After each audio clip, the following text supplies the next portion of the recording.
Hello, and welcome to Dave Hill's podcasting incident with me, Dave Hill, the pride of Cleveland and beyond. I once got a complimentary blow dry at Main Attraction down there in Orlando, and thanks Donna, if you're listening. Anyway, thank you for joining me once again. If this sounds a little weird, this intro and outro, that's because I'm all alone, and somehow I can't figure out how to get the slick new microphones we bought to work. So I'm recording this into my iPhone just to keep the train on the tracks. The show must go on, all that sort of thing. But that's why it sounds different. Maybe it sounds incredible. I don't know. Probably not, let's be honest. But my partner in crime, technical whiz, Chris Gersbeck, will, I'm sure, sort this out for me. I probably should have just called him, had me walk him through it. Or had him walk me through it, is what I meant to say. I'm on a lot of medications, cold medicines right now. The plague-like symptoms continue. Thank you to all of you for your concern. I know I said I had plague-like symptoms last episode, and a lot of people wrote and said, they hoped I got well soon and all that sort of thing. And it's not quite the plague. Honestly, it's just a head cold that I can't seem to be able to shake. I think largely because I licked doorknobs and such. But hopefully I'll be back on top soon enough. But enough about me. How are you doing? Thanks for listening. Thanks to everyone for subscribing, rating, and reviewing on iTunes, Stitcher, and wherever, Spotify, wherever you get your incredible podcasts.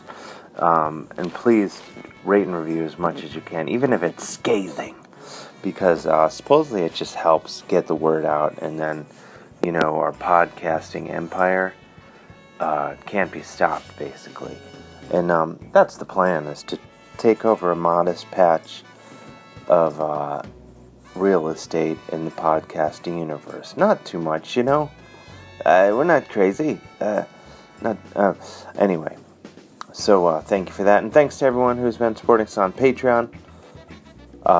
Lots of Patreon-only subscriber episodes been going out lately. Lots, which is to say several. I think 2 or 3. More coming.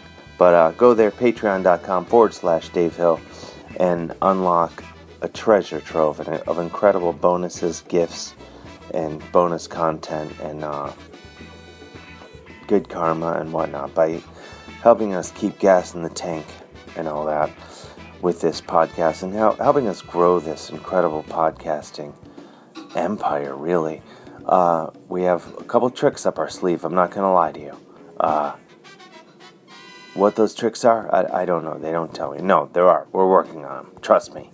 But I'm just rambling. It wouldn't kill me to stay on point here. We have an incredible episode for you today, which I'm going to get into in a second. Did I beg you to help us out on Patreon? Patreon.com/Dave Hill. Patreon.com. But what I wanted to say is tomorrow, if you're listening to this on March 1st, the day it comes out, tomorrow, March 2nd, I'm going to be in Minneapolis. I've just been added to the Live From Here show with Chris Thiele, which broadcasts all over the United States on NPR affiliates, public radio, and whatnot. And then you can, of course, hear it all over the world, livefromhere.org. But it's going to be a great show.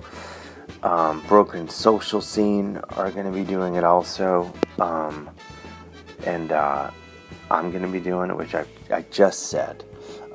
It's going to be a lot of fun. There's going to be other incredible guests. Tom Papa, of course, one of my favorite comedians in the world, and a dear friend. And he said we could totally have a quality hang after the show, so I'm looking forward to that too. Also, if you're in New York City, every Wednesday in March, with the exception of the 20th, we'll be doing You Had to Be There at QED in Astoria. That's me, Jody Lennon, and Jim Biederman. This fun, new, weird, and exciting comedy show that all the kids are talking about. Come on out. We're going to be doing it in April as well. And it's the best, funnest live show in Queens, at the very least in Queens. Perhaps all of New York City. I leave that up to you to decide its greater relevance. But let's get into it. It's freezing outside, did I mention that? I'm ever so cold. But today's guest is Ted Alexandro. I've known Ted, I think, since I started in comedy, or at least I saw him from afar. I was probably too afraid to approach him at first, when I was just a pretty young thing, new in town from Cleveland, Ohio. But Ted is one of the funniest human beings on earth and a delightful man, and I learned a lot. I knew a little bit about him. I mostly knew his, knew him from being on stage and, when I'd run into him, but did you know he's a trained jazz pianist?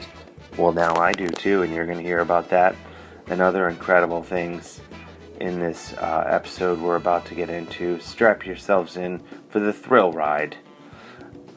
Ted came over to my house, and it went a little something like this.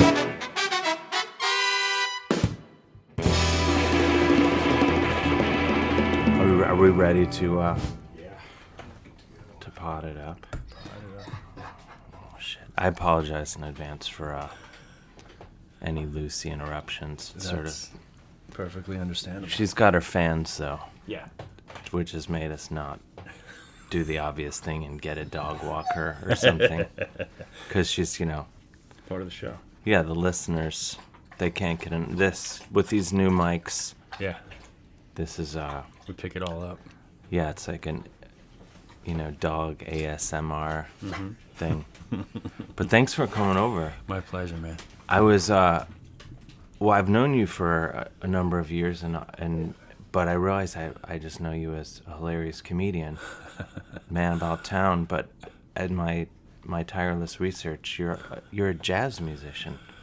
Well, in quotations, yeah. I studied jazz piano at CCNY for I guess for 2 years, and then I took a year off and studied independently with a teacher one-on-one for another year.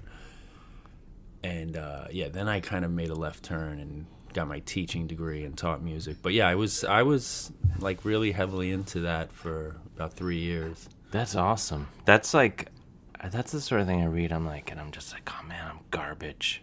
No, you're not. You haven't heard me play. You're not garbage.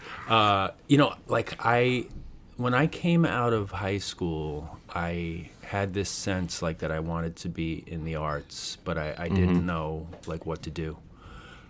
So when I was deciding on college, my high school had this elderly nun who was the guidance counselor, or whatever they call that, career counselor. Yeah. And you went to Catholic high school? I went to St. Francis Prep. Yeah. And that's in Queens? Fresh Meadows, Queens, yeah. Uh-huh. Yeah, I had gone to public school up until then, and then I think my grandparents wanted us to go, they paid for it, so we went to, all 5 of my siblings wound up going to this. It was a good school, but it was a little bit of kind of culture shock after going to public school for 8 years. Yeah, it was I assumed, because I was like, oh, he must be like me, Catholic, everything. Because I'm assuming you're a raised Catholic or raised baptized Catholic, or whatever. all that. Yeah, my parents were active in the church. They did marriage encounter for married couples, and they did pre-cana for engaged couples and stuff. But I think I'm fortunate in that I never found my parents religion or involvement with the church off-putting, because I found them to be people who kind of just practiced what they preached and lived in a way that I found, admirable, and so they were church was kind of part of our lives, but not in some sort of culty or kind of a repressive, holier than thou way. Right. Yeah, that's sort of the same sort of upbringing. But but it was, I guess, more aggressive in that I went to Catholic kindergarten, grade school, high school, college. I barely knew anyone who wasn't Catholic until I would see oh, those people aren't Catholic. But probably till after college is when I actually making friends outside of like Catholic world. Yeah, yeah. And for me, yeah, I was kind of straddling both because I would go to like CCD Sunday school, and we would go to church. My parents were involved, all that kind of stuff. And I did like theater, like they had like a theater group in the summer, so I did like Grease and all. This nice. kind of Who stuff. did you play? Danny Zuko. Oh, nice. Yeah, it was fun. Yeah, did all that stuff for a number of summers. But I was going to public school, so I felt as though, like there, it was like, just a real array of, different religions. I went to classmates' bar mitzvahs. I went to, over kids' houses that were all different races, creeds, faiths, whatever. So it was like my public school friendships and just being in that world, like, kind of set me up so that when I went to Catholic high school, that felt so homogeneous that it was like, and also like the kids were all like filtered from, they would all come, I don't know if this was your experience, but they would all come from one parish. So there'd be like 20 kids from this parish, 40 kids from that parish. And I was like the only kid from my school. So it was like, it was a little like kind of starting fresh and not knowing anyone. Yeah, because all the sort of the gangs are established or whatever. Yeah. Yeah, absolutely. Yeah, that's a total... Yeah, I didn't know... You just mentioned bar mitzvahs. Like, I didn't know... I've still never been to... I'm assuming there are a lot of bar mitzvahs in my future because now everyone's having kids and stuff. But I've never went to one growing up. And I remember Nick Kroll, at least 10 years ago, did a show, Bar Mitzvah Disco, and I was in the show. And everyone in the show would people do, like, bits about their bar mitzvah. But I was like, I played like his fog machine operator. But after the shows, everyone would be like, ask me questions about my bar mitzvah. And just like, I literally have no idea what's going on. Like, I've never, I have a vague sense of what's happening during this whole show. Yeah. But so what made you, I guess, so you started doing comedy though, shortly, I guess, after college? Well, actually because when I left CCNY and left jazz piano, I went to Queens College, a little closer to home, and started getting my education degree. So I had kind of a double major of music and education, elementary education. But there was also, like, in the drama department, they had a sketch comedy group, and I wound up making really good friends there with the guy who kind of he founded the sketch comedy group, my friend Hollis James, who I still do stuff with now. But he and I really hit it off, and then we started kind of going to open mics. We would go to... It was funny because as I was coming here, actually, I walked right by the Duplex. Oh, yeah. And we used to... I think our earliest shows were at the Duplex as a duo. Yeah, we're in the upstairs room? In the upstairs room. Oh, nice. Yeah, the Duplex is like... That's where, like, Dick Cavett used to, like, do stand-up and stuff. It's such a hip, like, historic spot. Yeah, totally. I've always wanted to, like, I wish there was, like, a weekly show there. So I'm like, oh, it'd be nice to just literally walk down the street. You could probably just start one. I mean, like, because, like, when the one that I went to a lot, they had one called The Stars of Tomorrow that would start at, like, midnight or something like that on a Friday night. And you had to bring people and all this kind of stuff. But the good thing was both Hollis and I were from New York, from Queens, so we had no trouble rounding up if you had to bring 5 or 10 or whatever. Nice. All our college friends would want to come see what we were doing, and so that kind of gave us a leg up just in terms of like getting stage time. Anything where we had to bring people, we could usually do that, so that helped. Well, what made you want to go into education? Like... shift from jazz. Well, I think it was that I was kind of crestfallen that I saw the handwriting on the wall that I wasn't going to be a jazz pianist, because I had to, like, when I declared like being a music major, you had to choose either the jazz or the classical track, and I knew I wasn't a classical pianist, and I had some passing familiarity with jazz. I was more just like kind of a I grew up playing like Stevie Wonder, Billy Joel, Elton John, a lot of pop, and some blues, and kind of dipped my toe in these types of things, but I was by no means a jazz pianist. But I was like, yeah, jazz makes more sense too, if I have to declare a track. So then all of a sudden I was kind of just scuffling, trying to keep up with. There were so many talented musicians in the program, so it was a good lesson in like just trying to stay afloat and working really hard, but never really being up to the task, So there was disappointment and relief when I kind of said like, I can't do this. Let me figure out plan B. So with both of my parents having been teachers, my dad taught in Bushwick for 30 years, elementary school. Oh, wow. Yeah, and my mom was, after we had all, I'm one of 5, so after all 5 of us had kind of gotten... Same. Is that right? Yeah. Where do you fall? I'm second youngest. Second youngest, yeah. How about you? Second oldest. Yeah. 3 boys, 2 girls. 3 girls. 3 girls, 2 boys. 2 boys, yeah. That's Yeah. why I'm terrified of women. So. Yeah, we definitely had that dynamic too. Strong women. But, yeah, absolutely. Yeah, but the thing was that when I declared, like when I left CCNY and went to Queens, it was a little bit of kind of like, what do I do now? Like, am I just going to be a teacher like mom and dad are? And like, I want to be in the arts, and I didn't know, at that point, comedy wasn't really on the radar. It's like, I'm going to be a comedian. It was like, I knew I loved acting in plays, and these kind of community theater things. But I was like, you don't go to school for acting, do you? Like, I don't know. So then I got my teaching degree because I figured, at least I'll have a job while I try to figure out whatever's next. Mm-hmm. That was kind of the point. And that's sort of with your background being similar to mine. And was there sort of pressure to get like a proper job and be a contributing member of society and not go into show business, to use a sort of a blanket description? The circus. Yeah. I think, at least I never got a real sense that my parents were pressuring me like one way or another. They were usually pretty supportive.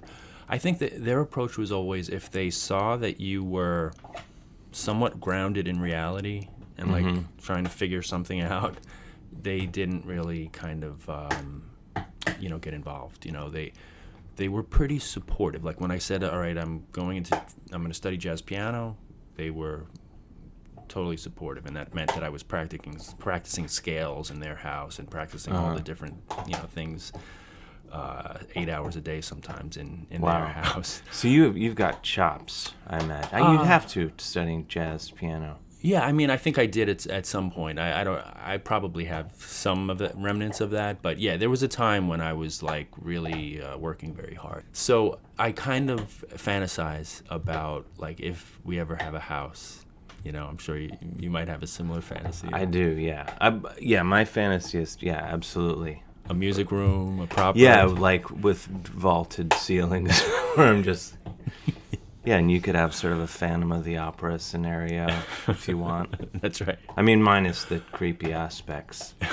Or have them if you want. Sure. The creepy... No, but that's absolutely... Like, do you ever... I think about that, like...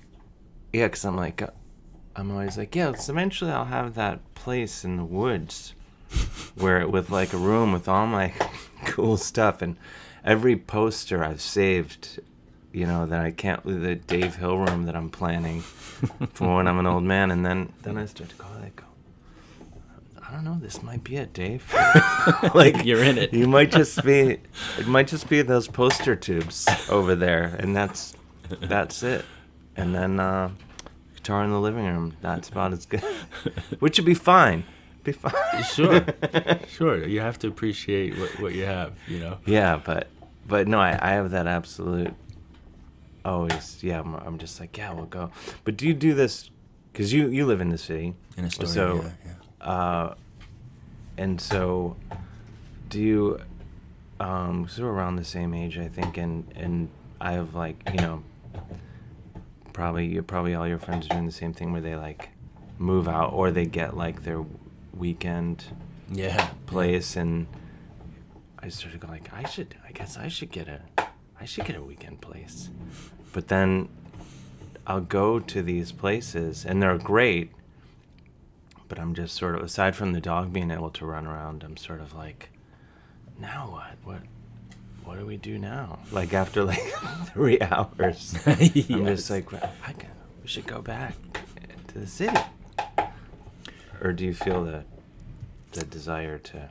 It's funny you say that because, like, you know, having gotten married about a year and 4 months Yeah, ago. I remember you recently married. Yeah. So that kind of obviously shifts your perspective and shifts, like, your vision of, like, what your future will look like.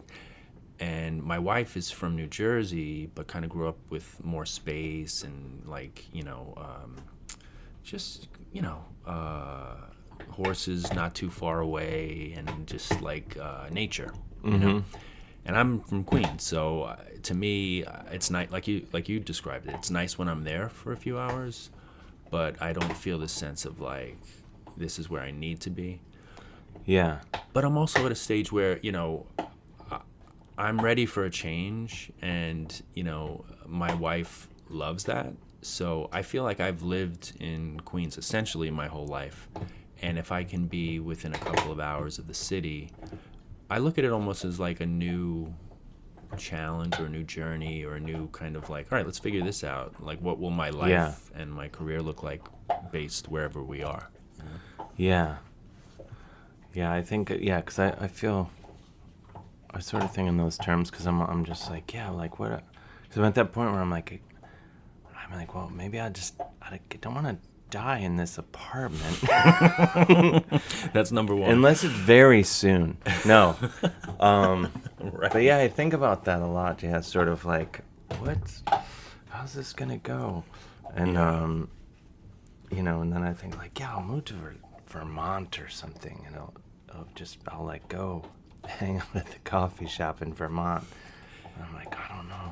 Yeah, my wife has 2 brothers up there with their families, so the template is kind of there, you know, and we visit them, you know, a few times a year. I don't want to go that far north, but yeah, you get a glimpse of, like, that other life, you know. So yeah, I do. I mean, I just turned 50 a couple weeks ago, so, like, there's a lot of, like, assessing almost of, like, all right, like, what will the next 10 years of my life look like, or the remainder? You know what I mean? Yeah, does it, you know, because I'm hot on its trail. Yeah.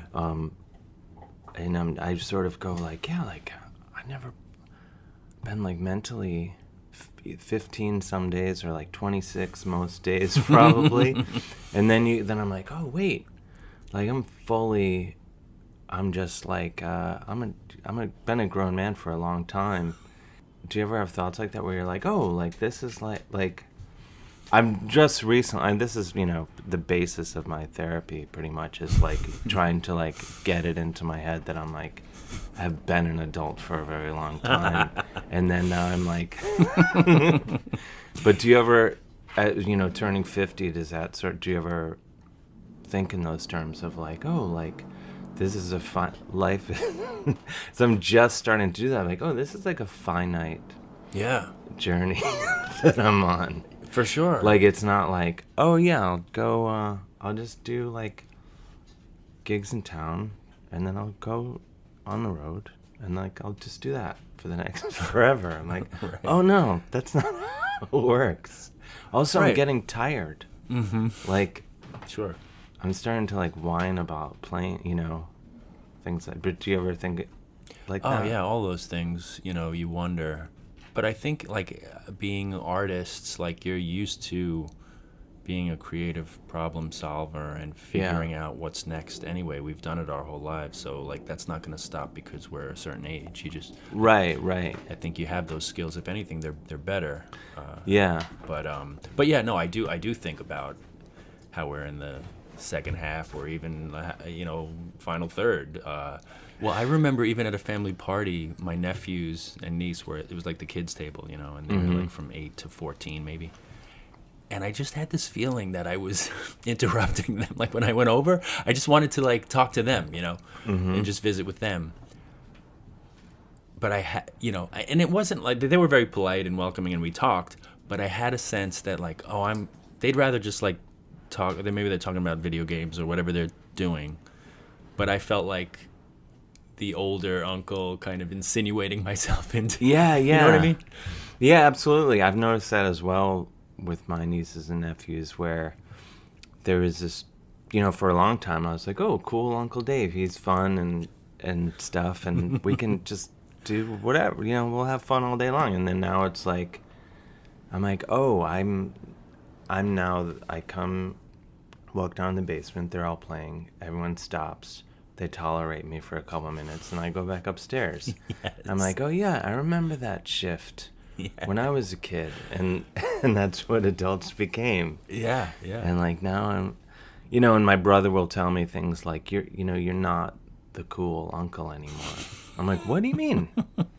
I thought I'll always be the cool. Like they're like, no, they like Uncle Rob because he has money. Like he has visible, like he has nice cars, and like you live in an apartment, and like and I'm like.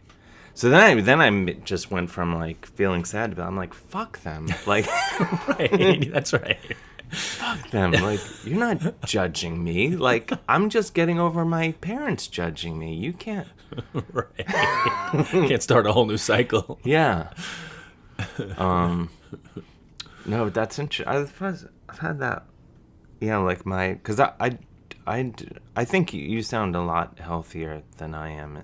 With regards to aging and everything, but because I had my therapist say to me recently, because I think I have these ideas that like, oh, I guess I'll just morph into my dad at some point or something, even though our lives nothing we've done is very similar. Mm-hmm.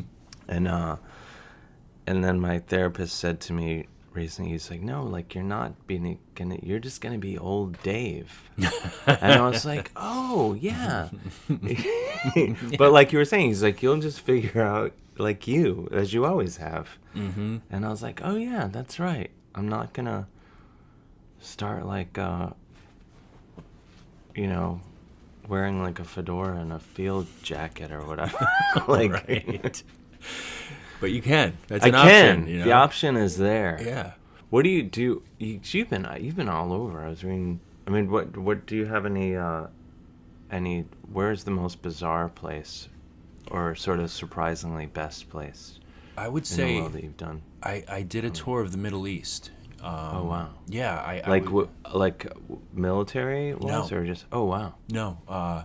This was through.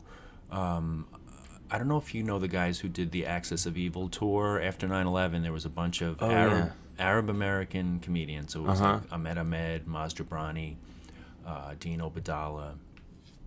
A bunch of guys formed this tour called the Axis of Evil tour, and they had put out a special in the States, and I think that special went viral in the Middle East on YouTube. So all of a sudden, these guys who were like solid headliners in the States were like stars in all over the Middle East. So they were booking these tours. So they did that for a number of years, and then I think it got to the point they were going probably like twice a year or something. Oh wow. They needed to bring some fresh blood, so they asked me, and they brought a bunch of us, even though we were not Arab American.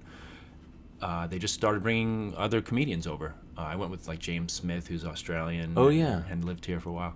So where is he back in Australia? He's now? back in Australia. Yeah. Yeah, because I haven't seen him in forever. Yeah. So James, he was a great guy. He and I did that tour together, and Angelo Sarukis, who's a Greek Canadian guy, I think. So there was a whole bunch of us that did a number of cities throughout and countries throughout the Middle East. But when you said like surprising and surprisingly good, I couldn't help but think of like we did Amman. There was the Amman Comedy Festival in Jordan. Oh wow! And the crowds were amazing. The King Jordan was there. Wow. Yeah, and he's like young and cool. So that was wild. We did Cairo and Alexandria in Egypt, and we're talking about like 3,000 Egyptians. So, I remember asking like Dean and Maz and Ahmed, like what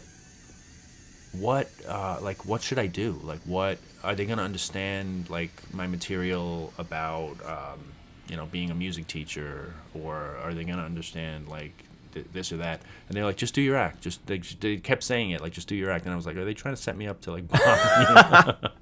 But sure enough, like I would not have. I honestly would not have known if I didn't know where I was on stage.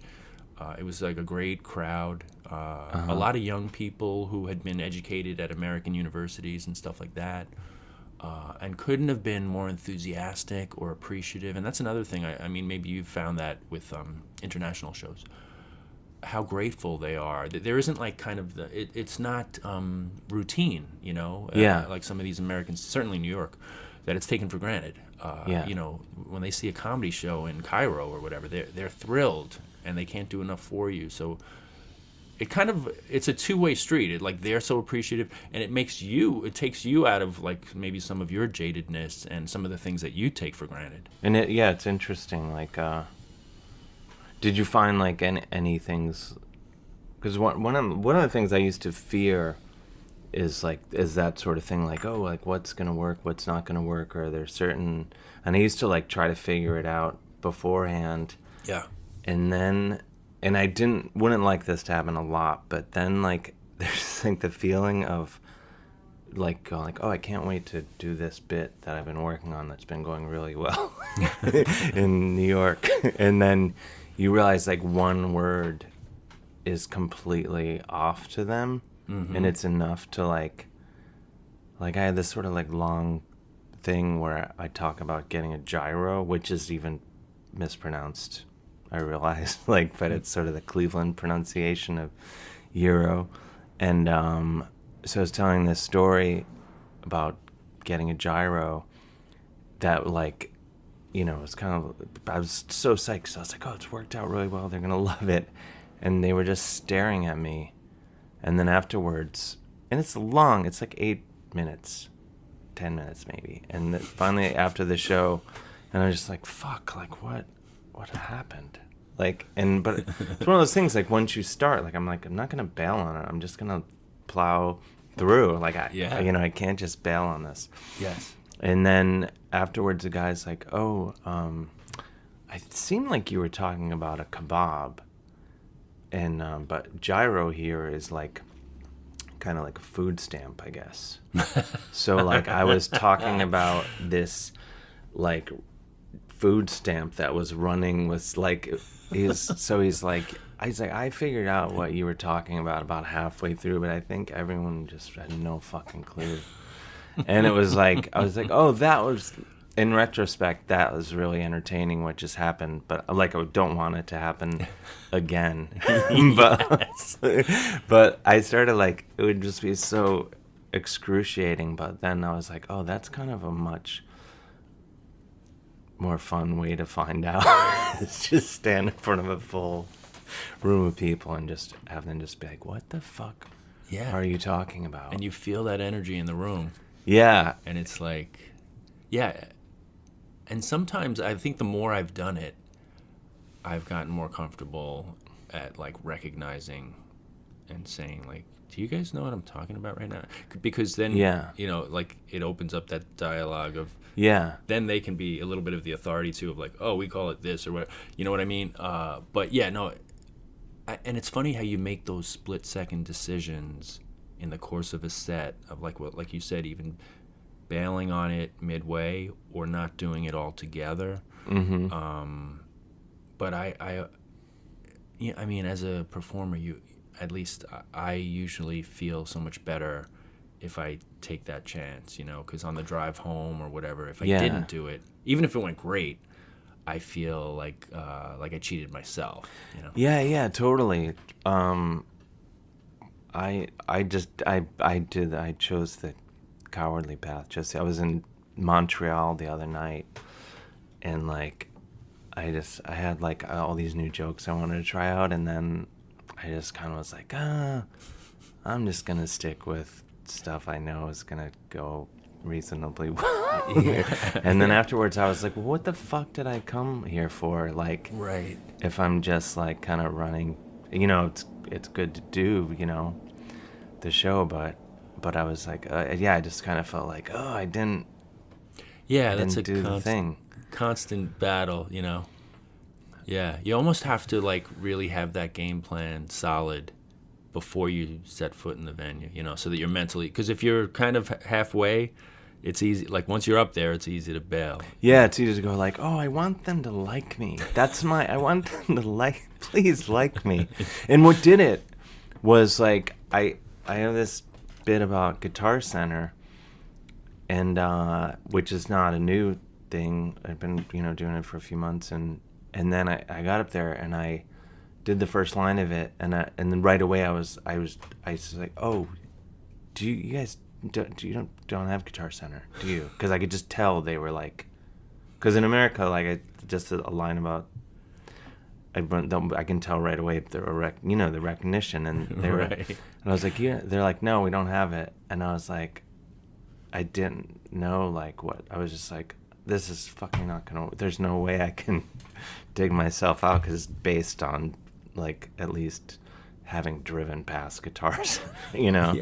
Yeah, I have a joke about Shen Yun, you know, the Chinese dance troupe that like, the advertising is like ubiquitous around New York, and in a lot of big cities. Like, so I've done the joke, even in like I did it Baltimore,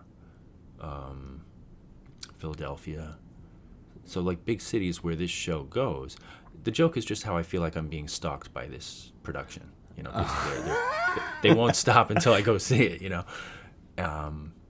But then I did it in like Connecticut, in Bridgeport, Connecticut, and there was that kind of like, we don't know what you're talking about. Maybe because it's not a place where you walk around. Like in New York, you walk around. I mean, I see them in coffee shops. Everywhere. Everywhere, yeah. And then also, I've done this, and I know I'm wrong, and I can't even think, what was the sort of meditation or the practice that is not Shenyun, but like that people were being like punished for in China? Do you know what I'm talking about, Chris?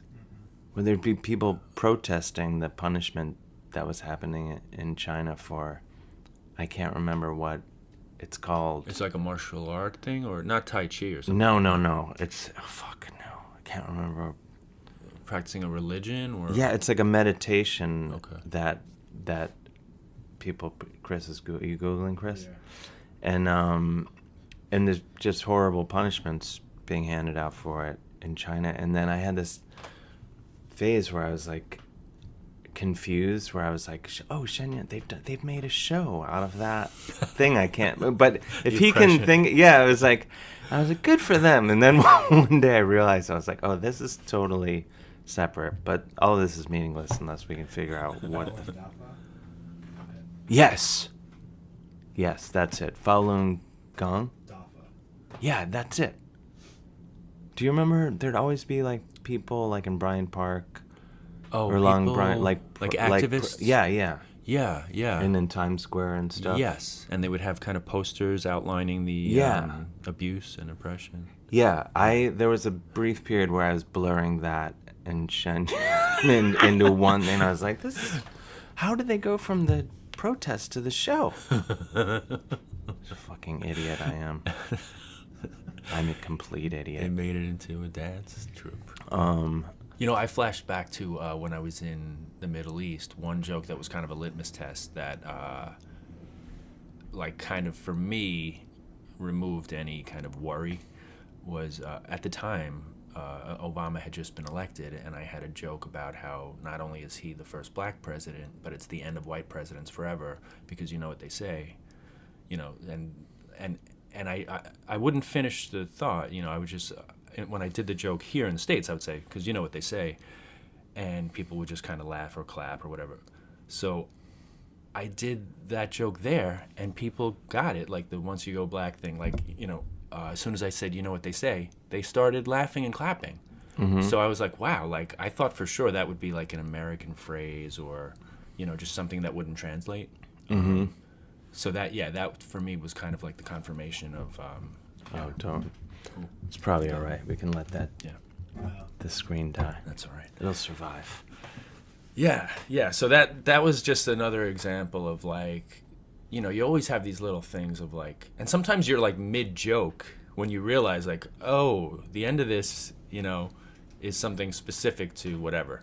You know what I mean? And you kind of try to edit on the run, but that was like a pleasant surprise when they just burst into laughter, you know, like the way any crowd would. Mm-hmm.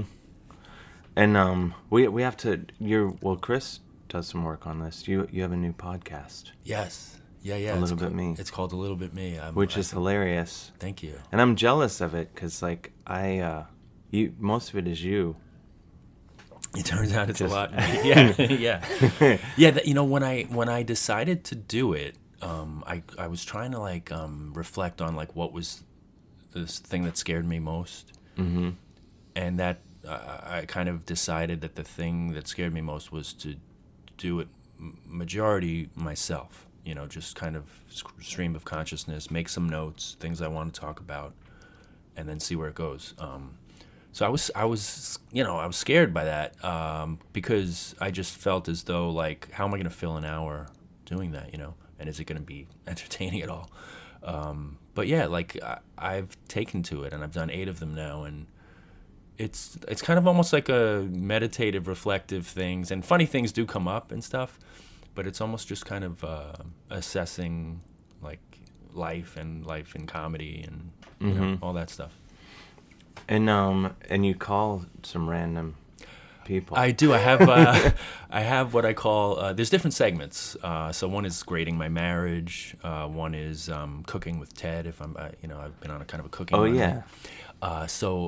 And then there's the catch up where I randomly call a comedian friend and they don't know the call's coming. So sometimes I catch them, and like I called Tig Notaro and she was in the midst of a meeting or on her way. But she picked up. She grabbed it. Yeah, so that was kind of cool. So then we use that audio too. If she's like, "Oh, I would love to, but can we do it another time?" or whatever. And then obviously sometimes you do get through, and then we just talk for like 15 minutes, and it's nice because they're not expecting the call, and it's kind of just you're just talking about whatever. So it's a little less formal than if like you plan an interview. You know what I mean? Yeah.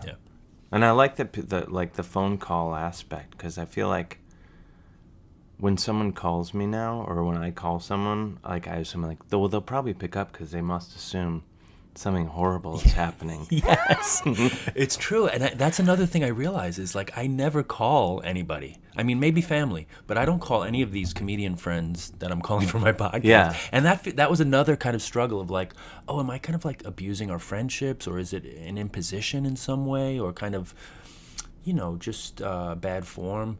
But everybody picks up, and I ask them, is it okay? And everybody says yeah. So I get excited when I get if it's a number I have in my phone. I'm like, oh, what?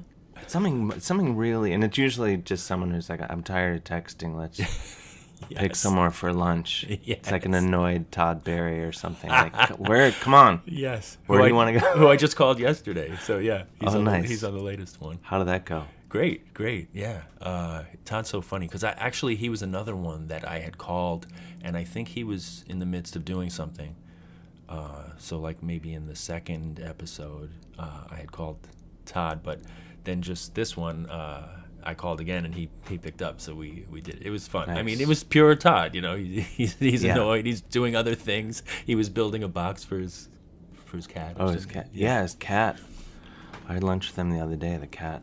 Wait, so you mentioned, you've been married for a little over a year. Yep.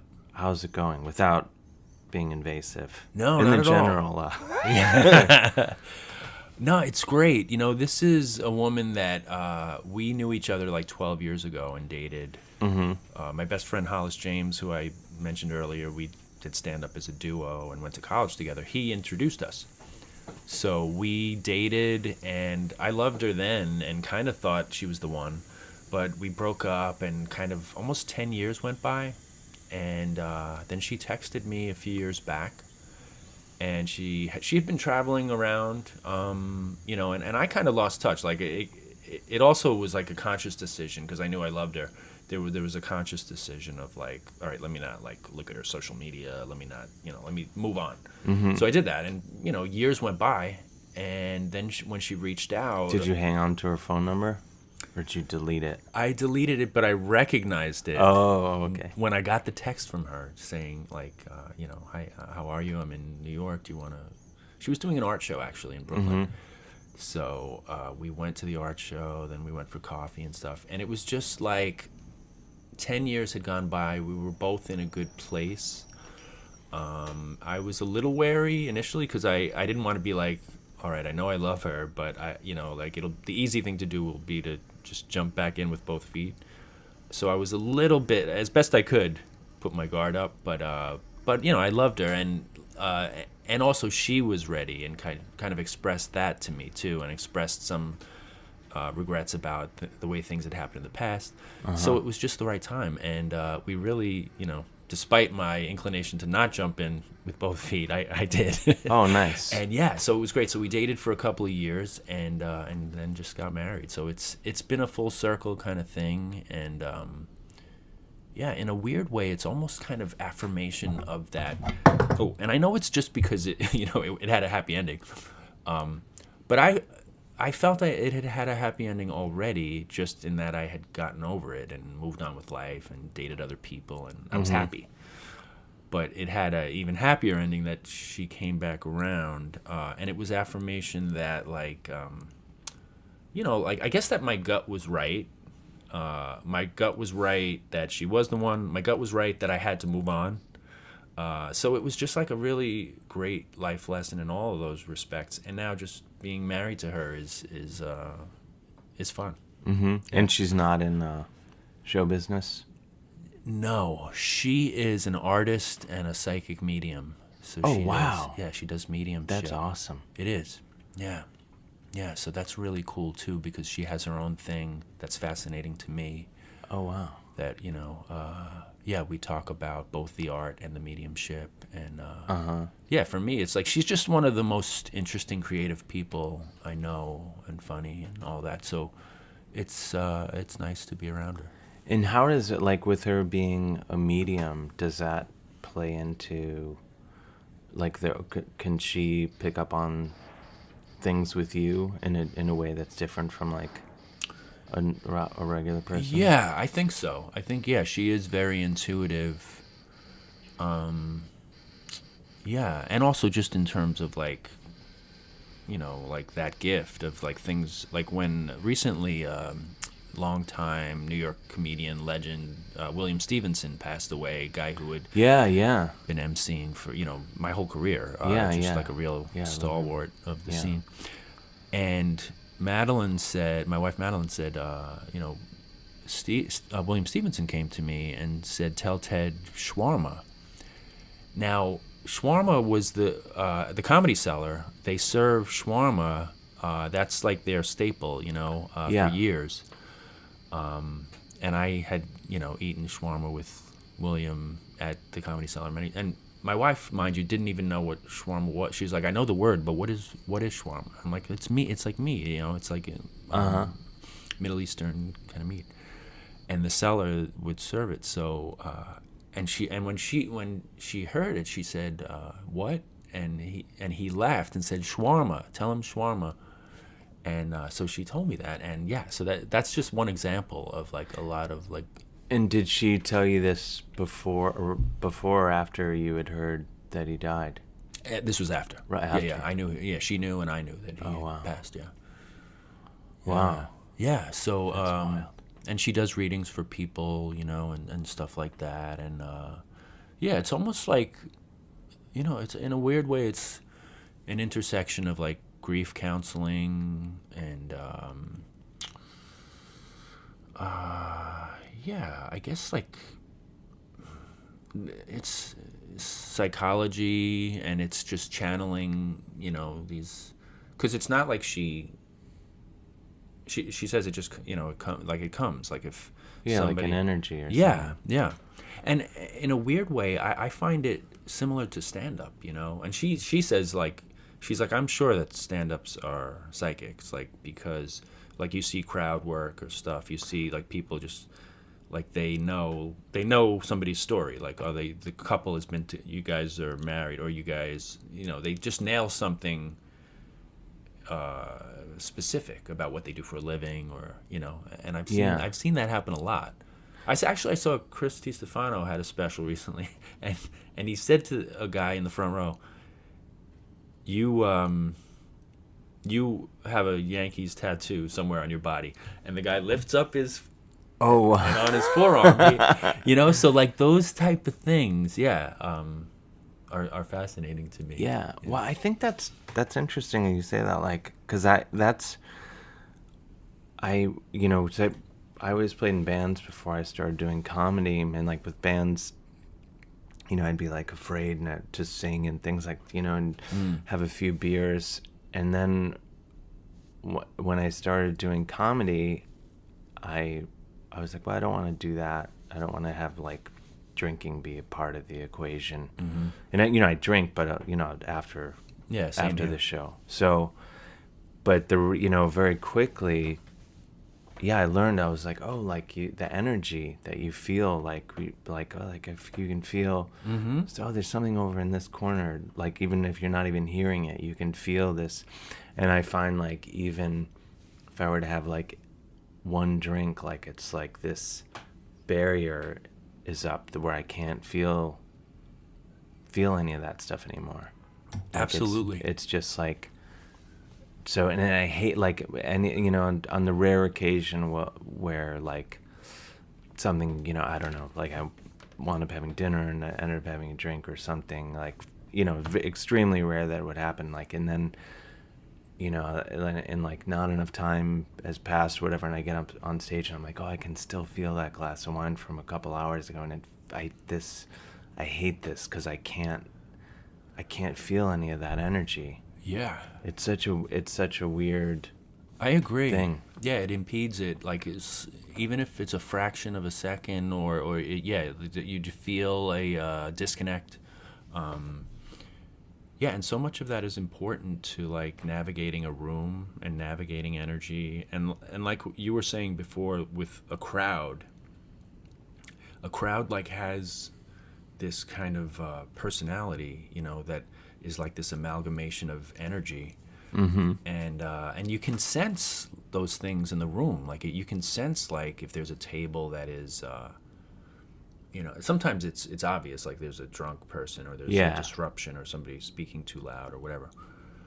But I also kind of almost wonder if sometimes there are things that we can't really understand, that the energy of a room or a group of people, like there are factors that are not like apparent to the eye, that there's something wrong with the energy in here, Yeah.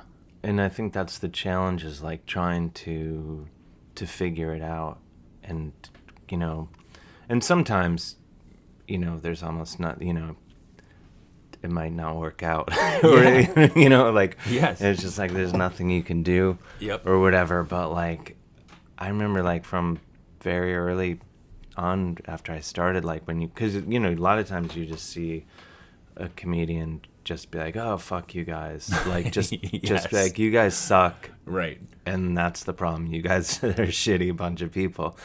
And I was just be like, no, like your whole thing is to figure out what's going on, like, and you have 10 or 15 minutes to do it.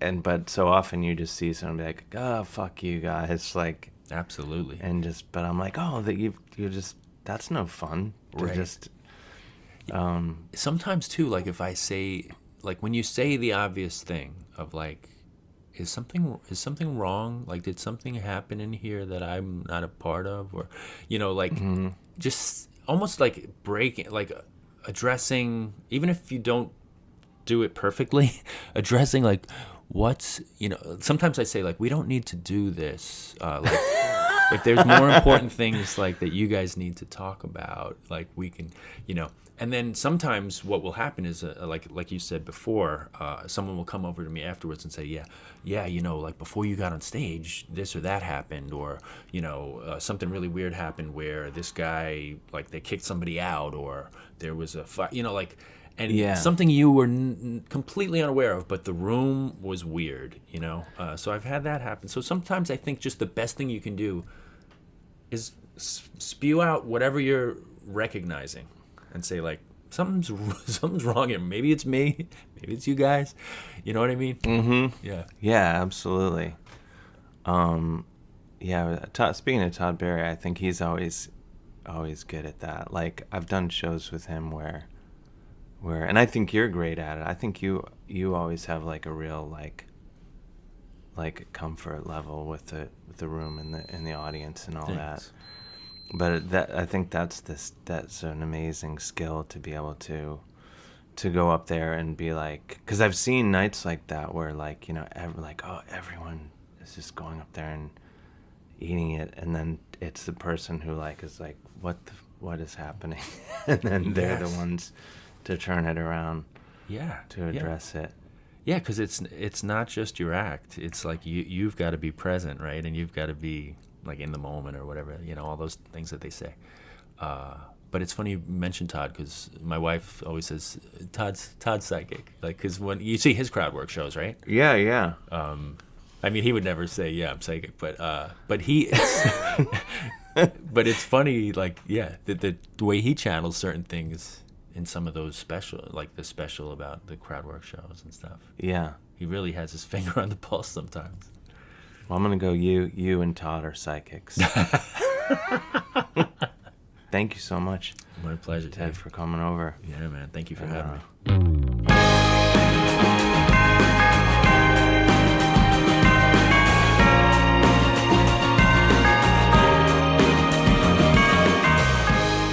There you have it. I hope you enjoyed my delightful conversation with Ted Alexandro, and I encourage you to run, don't walk. Listen to Ted Alexandro's new podcast, A Little Bit Me, which is on iTunes and wherever else you get incredible podcasts. It's a great podcast, and as much to his credit, he doesn't rely on guests. Like, he makes phone calls, but he doesn't rely on guests like I do to keep the chatter coming. He has things to say, and so he's brilliant all by his lonesome, just sitting there by himself talking. And I always have to get a guest to help me out, because I'm a simple man. But Ted's podcast is great. Go check it out and go see him live and delight in the hilarious wonder of Ted Alexandro, if you have not already. Thank you for listening. I'm wrapping it up. You probably picked up on that at this point. More action music, please, Chris. Thank you. Echoes where you see fit. And speaking of Chris, I want to thank my partner in crime, the brains behind the operation, technical whiz, promotional guru. I'm running out of adjectives now to put together. But Chris Gersbeck, without him, I would be just sitting here, just yelling out my window probably. But he's helped elevate the whole thing. Thanks to my sweet dog Lucy. We have a bonus episode or two, a Lucy specific one, coming up. And I think if you like dog sounds, well, I don't want to let the cat out of the bag. Anyway, until next time. Please support us on Patreon. Patreon.com/Dave Hill. And so we can grow this into a podcasting monolith. Or, I don't know. Who knows what a monolith is? Do we even know? I mean, I guess we do, but okay, that's it. I don't want to keep just rambling. And so if you're listening while driving, you might crash your car. I'm going to turn the light on, and I'm going to hit stop, and I'm going to let you go live your life, you attractive person. Bye-bye. And I can't do nothing but close my eyes.